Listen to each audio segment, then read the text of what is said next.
the price of an SBI share fell by rupees 18, and the rupee to US dollar declined by 54 paise or minus 0.74%. The price of an Yes Bank share fell from rupees 36.80 to rupees 16.15. Actually, it is worthless. Yesterday, I put out some numbers regarding the loan book of Yes Bank. Since the numbers are significant and you need to reflect on them, I'm repeating that data. I've given the year and the outstanding loans. March 2014, rupees 55,633 crore. March 2015, rupees 75,550 crore. March 2016, rupees 98,210 crore. March 2017, rupees 1,32,263 crore. March 2018, rupees 2,03,534 crore. March 2019, rupees 2,41,499 crore.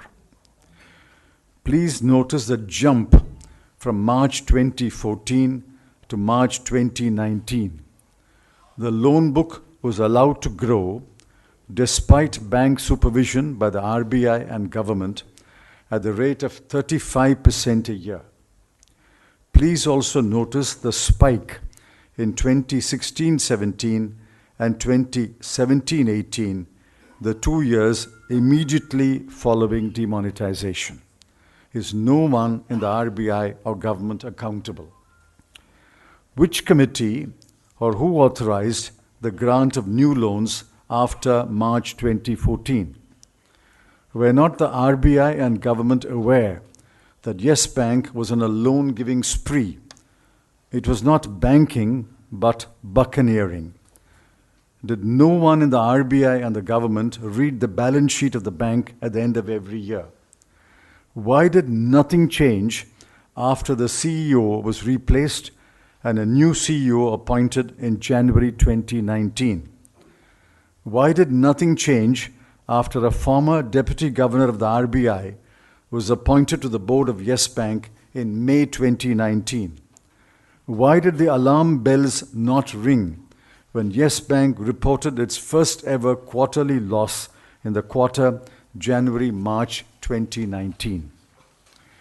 The Yes Bank fiasco is only part of the mismanagement of financial institutions under the watch of the BJP government. Here are some crucial data points. 1. As of December 2019, the total impaired assets of the banking sector stood at rupees 16,88,600 crore or 15.7% of the total advances. 2. Total write-offs since FY 2014 have amounted to rupees 7,78,000 crore or 7.3% of the total advances. In 2018-19 alone, the write-offs amounted to rupees 1.83 lakh crore. 3. As of December 2019, gross NPAs stood at rupees 9,10,800 crore. 4. The size of gross NPAs may be underestimated. The number will rise once the moratorium on declaring stressed assets of SMEs is lifted on March 31, 2020. 5. The Mudra scheme has seen a write-off of about 2 lakh crore rupees, beside generating an NPA of over rupees 17,000 crore in the 4.5 years since its inception. 6.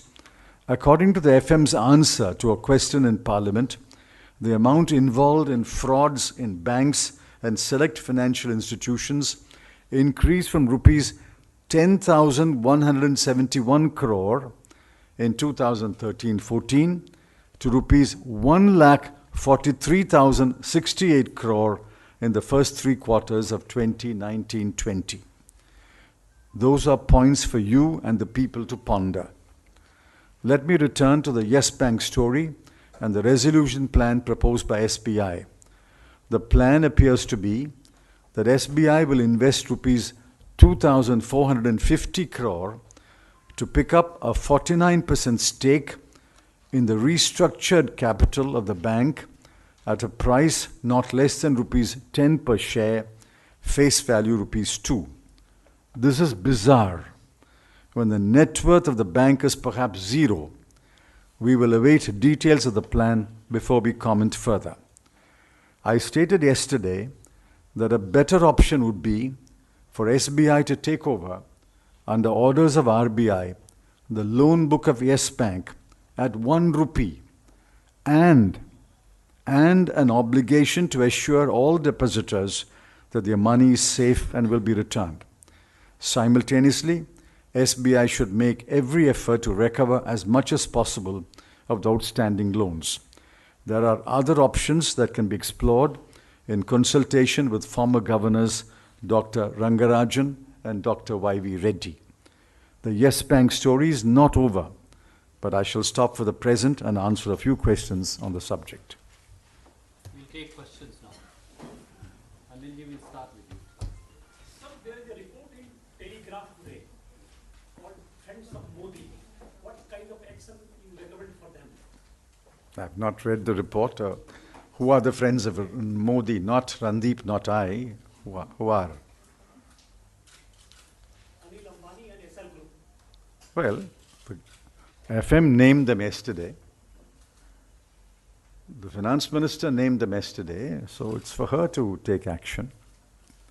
In the resolution plan, there is a proposal that the bond purchase from Yes Bank should be made zero. So there are people who invest, common people who invest in mutual funds through bond mutual funds, and their amount is in the they are in the danger of losing their savings.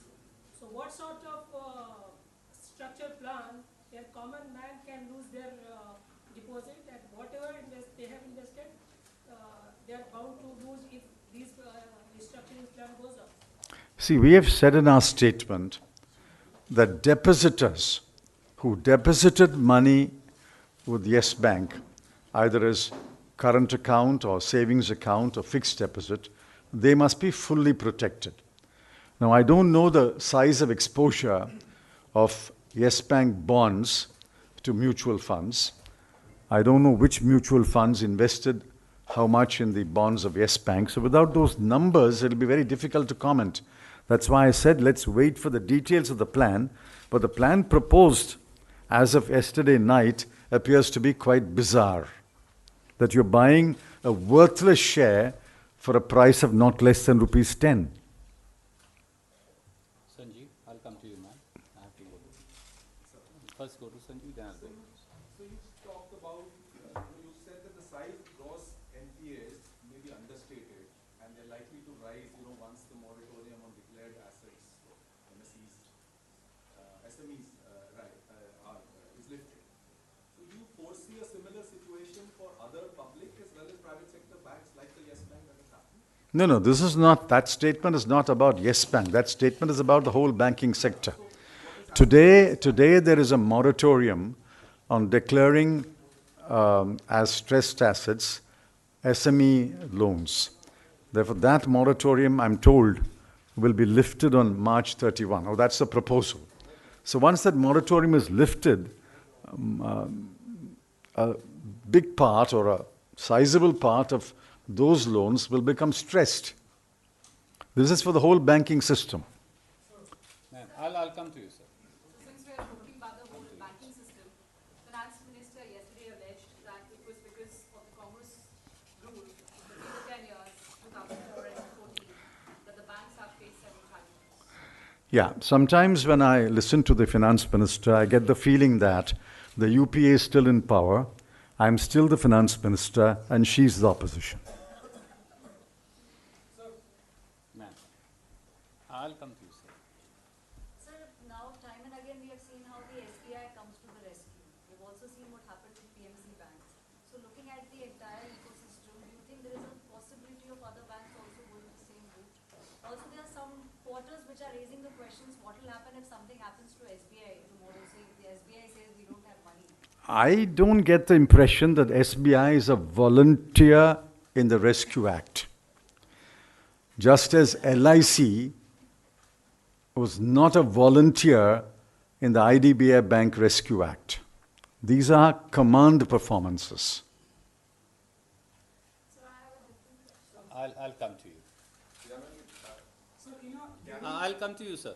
I'll go to you and then I'll go to Supriya after that. RBI जो private banks हैं उनका yearly audit नहीं करती है या time to time check नहीं करती है? क्या आरबीआई को पहले से पता नहीं होगा कि क्या सिचुएशन चल रही है?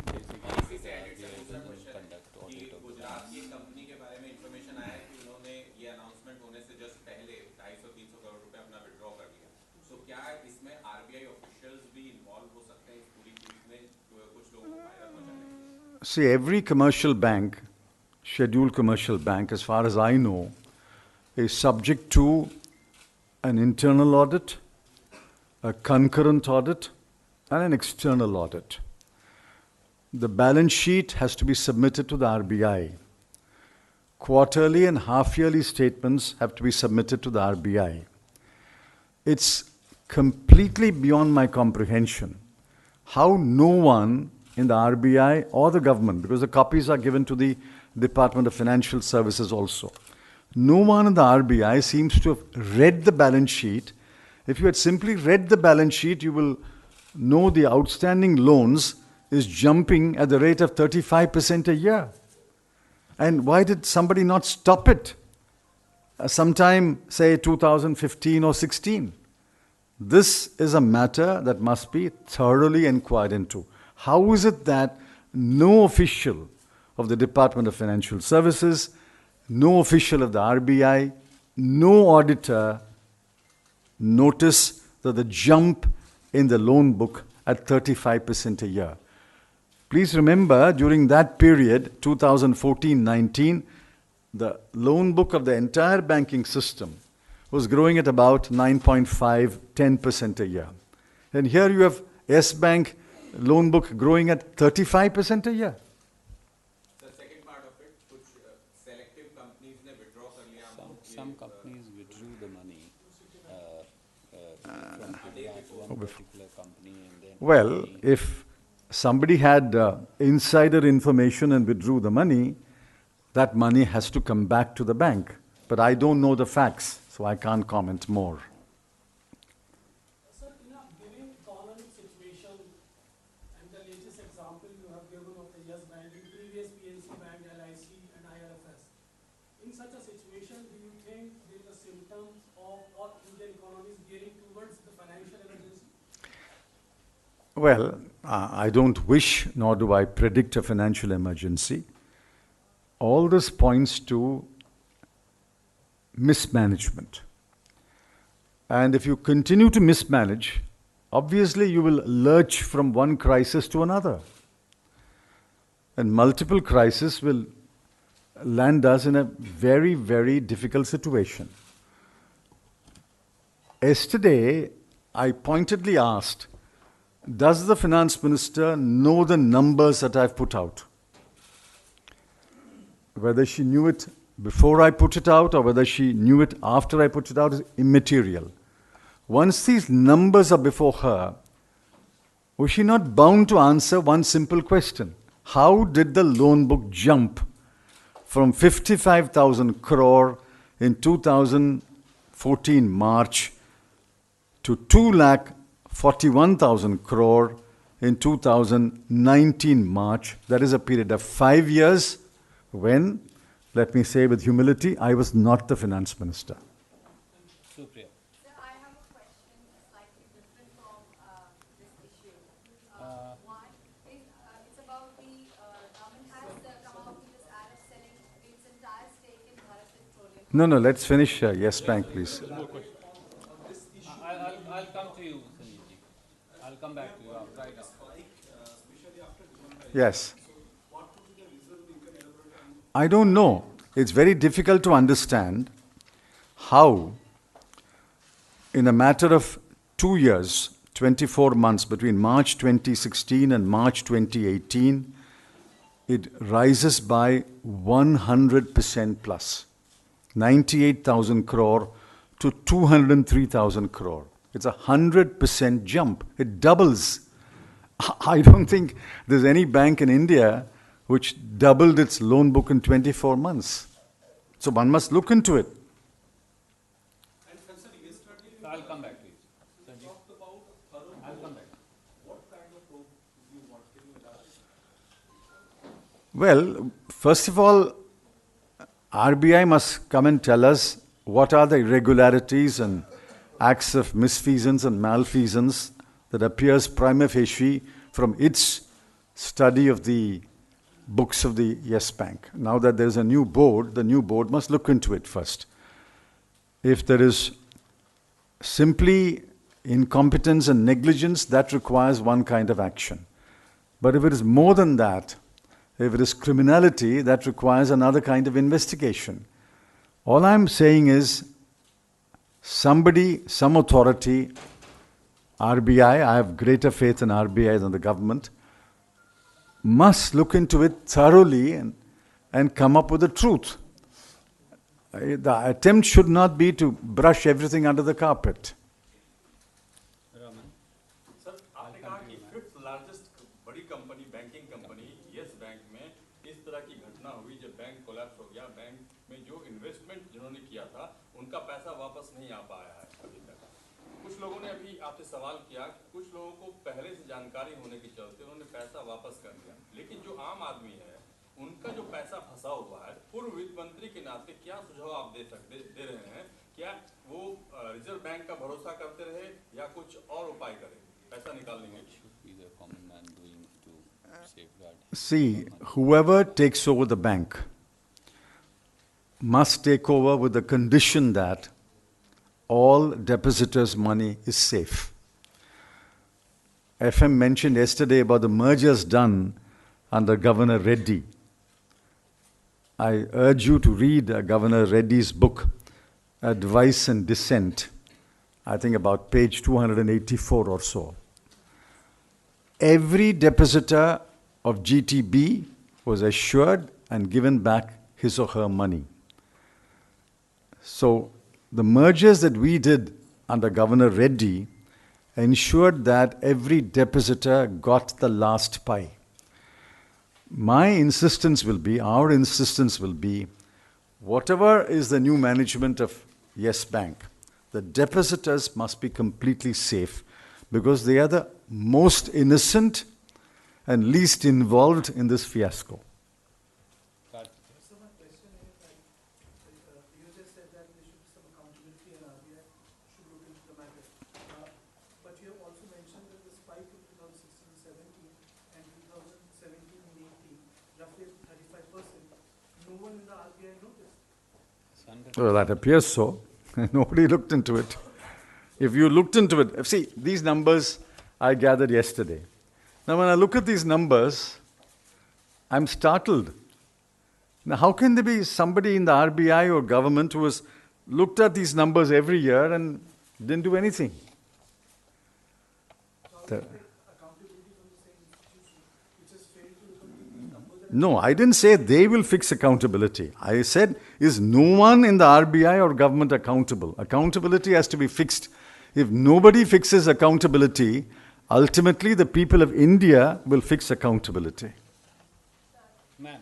It's a hypothetical question taking on from where Karthikeya left off. I mean, since the RBI has failed not once but on several occasions in the past 6 years, do you think it's possible legally and otherwise for any other agency, to be auditing bank accounts and, the health of these banks rather than the RBI? No, the RBI does not audit the banks. RBI appoints the auditors. The independent auditors are auditing the banks. I don't have access to the audit reports. Only when I have access to the audit reports, I can comment on the quality of auditing. So that's the reason I'm saying RBI is appointing independent auditors. Perhaps is it time to change the system, have somebody like maybe the CNAG or something to audit? Well, I'm not so sure that that's a better solution. Banks have been supervised all these years with RBI. There's no reason why that part of supervision should be taken away from